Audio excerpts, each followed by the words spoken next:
बवाना क्षेत्र के औचंडी गांव में कृषि योग्य जमीन के कारोबार पर भूमाफिया सक्रिय हैं।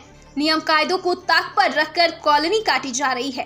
कृषि भूमि का भूपयोग बदलने के नियम का भी कड़ाई से पालन नहीं हो रहा है, जिसका फायदा भूमाफिया उठा रहे हैं।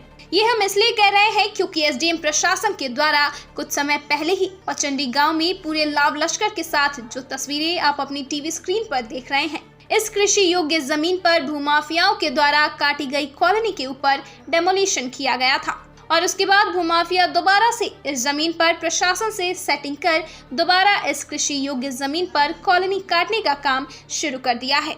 यह खेल सियासत से गठजोड़ और प्रशासनिक स्तर पर सेटिंग से चल रहा है। इससे न केवल सरकार को राजस्व के रूप में नुकसान पहुंचाया जा रहा है, बल्कि अनधिकृत कॉलोनी में प्लॉट खरीदने वालों को भी ठगा जा रहा है। कॉलोनी बवाना क्षेत्र के औचंडी गांव में धड़ल्ले से कृषि योग्य भूमि पर काटी जा रही है। बवाना क्षेत्र के औचंडी गांव में कृषि योग्य भूमि पर भूमाफियाओं का मकड़जाल बड़े स्तर पर चल रहा है।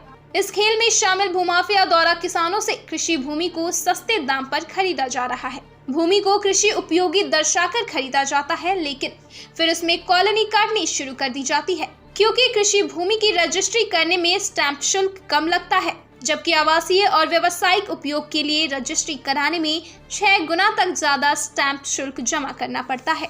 आपको बता दें, अनधिकृत कॉलोनियों में एसडीएम व दिल्ली पुलिस व विकास प्राधिकरण की शह पर तेजी से अवैध निर्माण हो रहे हैं।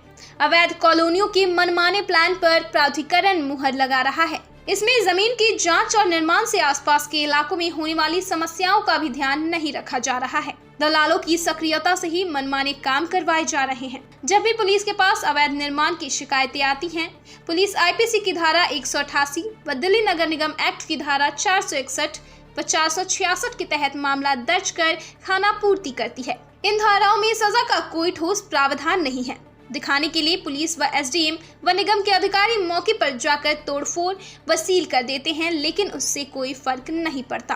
कुछ ही दिन बाद भूमाफिया पूर्ण निर्माण कर लेते हैं। अब देखने वाली बात ये होगी कि उच्च अधिकारियों के संज्ञान में आने के बाद उच्च अधिकारी क्षेत्र के एसडीएम व दिल्ली पुलिस व भूमाफियाओं पर क्या कार्रवाई करते हैं, यह तो देखना लाजमी होगा।